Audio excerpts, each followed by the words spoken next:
There's always one. In every room, every meeting, every circle of power, that one person who never competes for attention, who rarely speaks, who never interrupts, who doesn't try to prove anything, and yet, without trying, they bend the gravity of the entire space. Others glance in their direction, wait for a reaction, shift posture when they enter, lower their tone when they're near, not because of what they do, but because of what they withhold. They don't perform, they don't posture, they don't explain, and still they control the tempo. Why? Why do we instinctively obey that which never demanded authority? Why do we feel the weight of someone who hasn't even revealed who they are? It's not charisma, not mystery, not even dominance. It's something deeper, more surgical, more unnerving. It's invisibility, because when people can't read you, they can't predict you. When they can't predict you, they can't control you. And when they can't control you, they submit without realizing it. This is not about disappearing. This is about becoming untouchable, a presence so fluid, so shapeless that it can't be attacked, because it never enters the battlefield. It exists between the lines, behind the words, inside their minds, without ever declaring itself. And that's the ultimate power. You're not loud, you're not visible, you're not even obvious, but you're there. And they feel you, even when they don't know why. That's what we're going to uncover today. Not how to speak better, not how to build presence, but how to dissolve into the room and still make it revolve around you.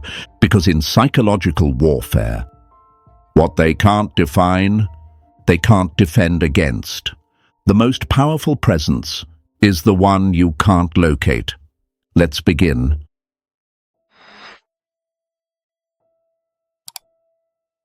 We've been taught to be visible, to speak up, to share our story, to build a personal brand, to make sure the world knows who we are.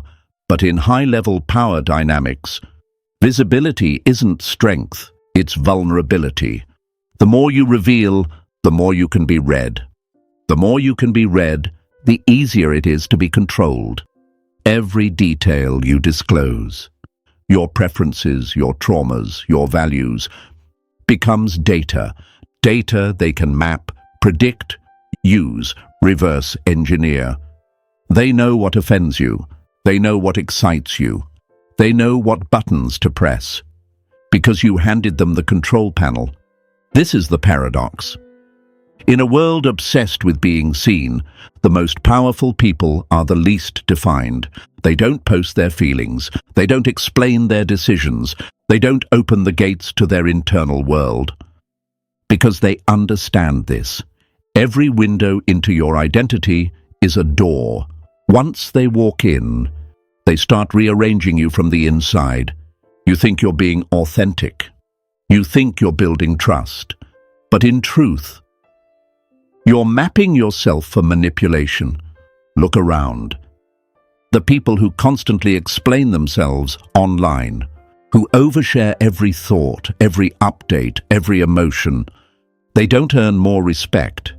They become easier to label, easier to dismiss, easier to attack.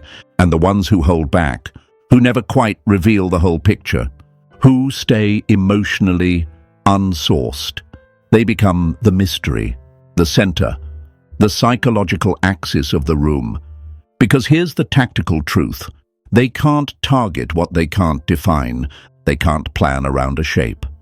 That keeps shifting. They can't control an identity they don't fully see. And that's where real control begins.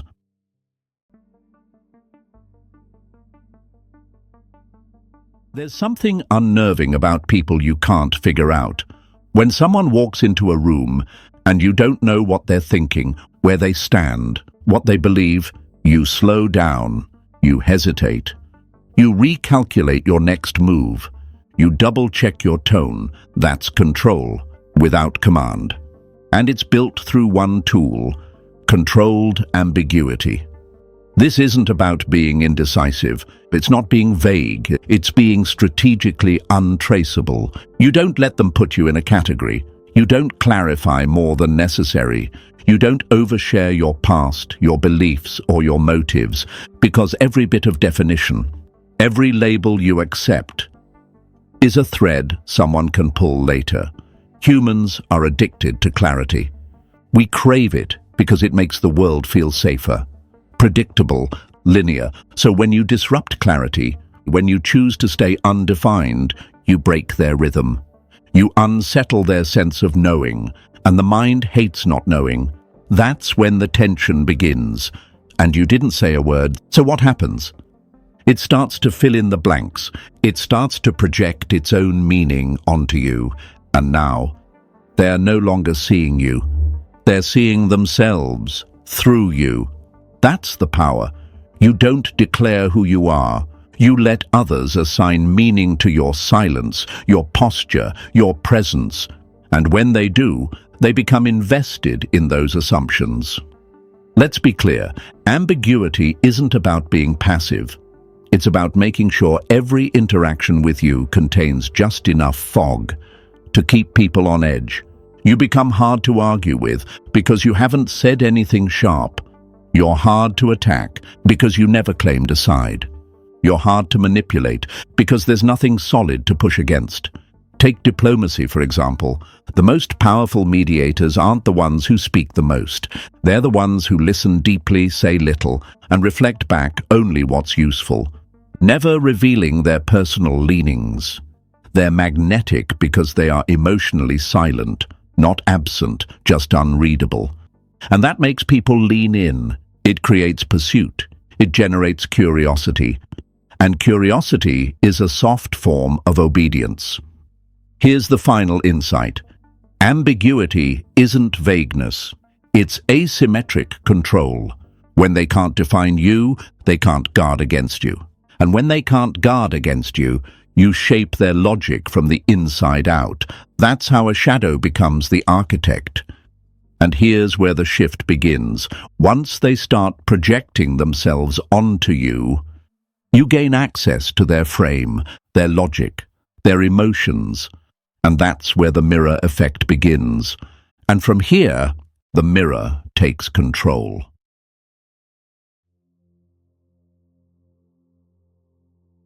Once you've mastered ambiguity, a strange shift begins to happen. People start engaging with you as if they already know you. But they don't. They've simply filled in the blanks. This is not coincidence. It's design. It's what I call the mirror effect. See, when you withhold your identity, you create a vacuum. And nature hates a vacuum, especially the human mind. So they fill it with themselves, their values, their assumptions, their internal narratives. You become a surface for their internal projection. And the best part, they believe they're connecting with you. They feel understood. They feel safe. But in reality, they're simply wrapping themselves around a shape that doesn't exist. This isn't deception. It's precision. It's knowing that people don't respond to truth. They respond to what they think is true. And when they project onto you, you gain access to their logic without ever offering yours. You want to magnify this, stop declaring who you are. Don't say, I think, I believe. I'm the kind of person who, because every declaration is a target. Instead ask, observe, echo. You make them fill the space. You shift from being a participant to becoming a reflective surface where their ego speaks and their guard comes down. Ask, what makes you feel that way? How long have you believed that? What would happen if that wasn't true? They answer, and in doing so, they define themselves. And as they define themselves, They expose vulnerabilities, blind spots, pressure points, all while thinking that they're just opening up. That's the brilliance of the mirror effect. You don't force disclosure. You invite it by offering nothing they can push back against. And here's the twist. The less you share, the more they trust you. Why? Because when they can't read you, they can't categorize you. When they can't categorize you, they default to filling in the blanks with what's familiar to them. And what's familiar feels safe. So they open up, they lower their tone, they over-explain, they try to anchor you by anchoring themselves. But the truth is you're not anchored to anything. You're the mirror, the silent echo, the shape they created, not the one you offered. You didn't guide the conversation. You dissolved into it. And by doing that, you became the frame. Remember, don't offer identity. Offer reflection. It's not just a tactic. It's a weapon. And it works because nobody suspects the mirror.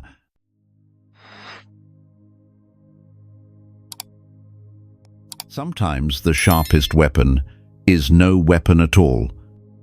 No words, no presence, no entry into the ring. And in a world addicted to speed, to reaction, to instant feedback, the one who pauses, the one who withholds, becomes the gravitational center. Here's the shift most people miss. When you don't show up to a confrontation, not because you're afraid, but because you're already above it, you shift from participant to architect. You're no longer trying to win the argument. You're shaping the terrain it plays on. See, every time you stay out of the chaos, you gain the bird's eye view. While they're caught up in ego, in proving, in pushing you, observe. You calculate. You let their fire burn down. And while they waste energy fighting ghosts, you're already influencing outcomes quietly, indirectly, invisibly. Let's go deeper. Psychologically, we obsess over what's not resolved, over what's missing, over who isn't in the room. The mind craves completion. So, when you leave something unfinished, you don't disappear. You echo. The person who doesn't text back stays in our thoughts longer. The leader who exits a meeting without comment leaves the team in speculation. The one who doesn't fight back often dominates the inner dialogue of their opponent for days. Why? Because silence demands interpretation, and interpretation leads to projection.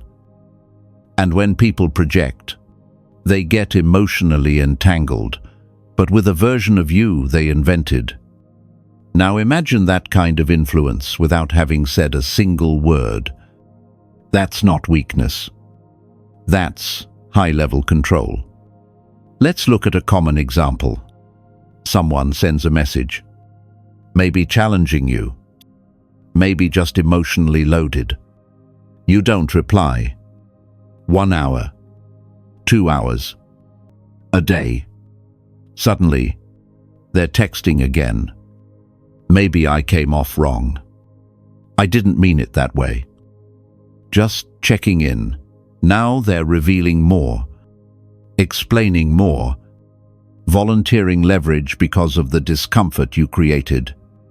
And your only move was to not move at all. That's what absence does. It rewires their narrative. You see, presence speaks, but absence rewires. It forces people to adjust, to rethink, to circle around you even when you've left the conversation, because absence when done with intent, is not emptiness. It's psychological pressure without effort. And in power dynamics, the one who creates the most tension without movement wins. So remember, you don't have to raise your voice. You don't even have to be seen. Because when absence is strategic, it becomes the battlefield itself.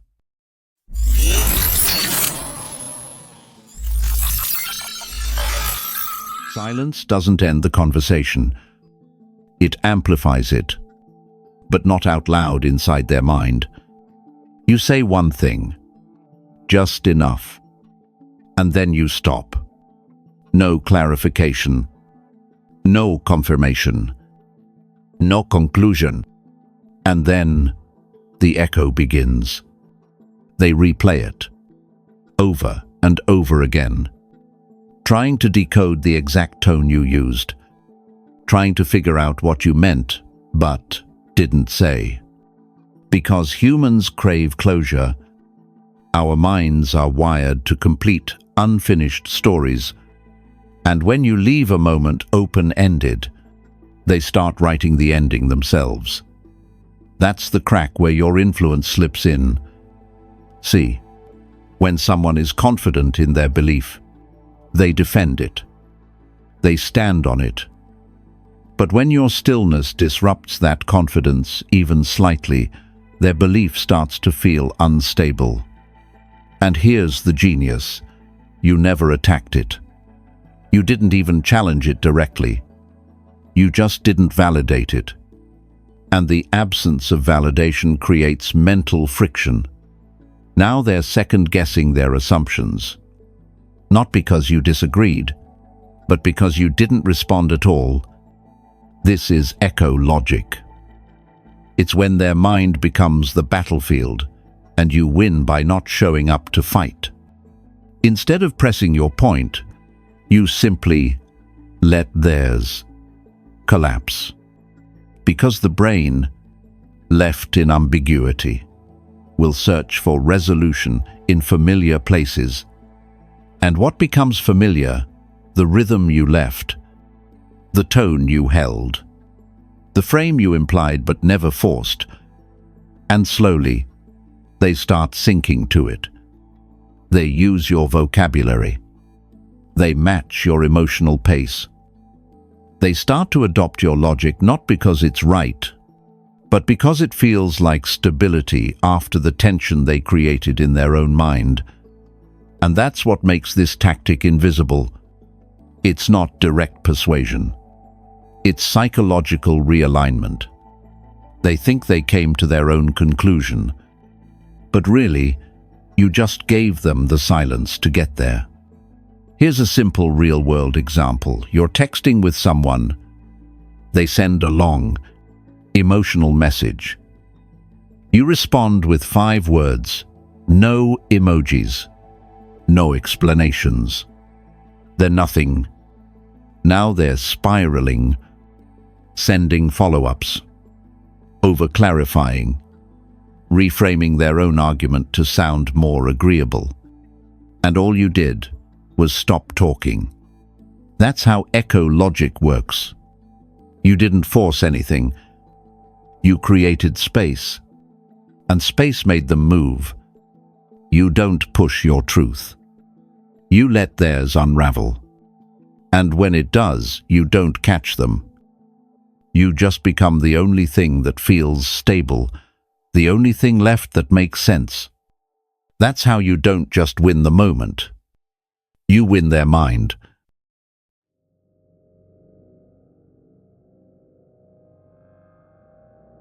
There's a point in power psychology where you no longer influence one person at a time. You begin to shape the entire field, not through charisma, not through control, but through presence so stable, you become the mental architecture of the room. This is not persuasion. This is frame override. It happens gradually, subtly, but unmistakably. And it looks like this. People start pausing before they speak, not because they fear you, but because they're adjusting to a tone you've never declared. They wait for your nod. They slow their words when you slow your breath. They second-guess their own clarity just because you haven't reacted yet. You say little, but you're factored into every sentence, every plan, every doubt. You are now the silent constant that calibrates the group. And it didn't happen by dominance. It happened by resistance to engagement. While others were performing, you were anchoring. While they were reacting, you were observing. While they were trying to be seen, you were shaping the environment. And eventually, your frame becomes so strong, so unshakable, that others start running their thoughts through your logic. It's not mind control. It's frame control at scale. Let's bring it to life. You walk into a brainstorming meeting. The energy is erratic. People throwing out half-formed ideas. The loudest voices dominate. But you don't speak. You simply watch, scan, track. Eventually, someone glances over. They ask, "What do you think?" Now the whole room goes quiet. Not because you demanded authority, but because your authority was already installed. Subconsciously, over time, through presence. Every delay in your reaction has trained them to respect your timing. Every moment of stillness has taught them to weight your silence heavier than their words. Now your calm dictates the rhythm of the room. And when you do finally speak, your words feel more true, not because they're better, but because you've engineered the conditions of belief. This is the true function of frame override. You don't try to change anyone's mind. You let their minds slowly align to yours because yours simply doesn't move. And here's the final layer. You don't just become the leader. You become the reference system, the silent background code that reshapes the entire interface. You don't speak louder. You become the logic beneath their words. This isn't visibility. It's integration. It's becoming the invisible script that plays inside everyone's next decision before they even realize it.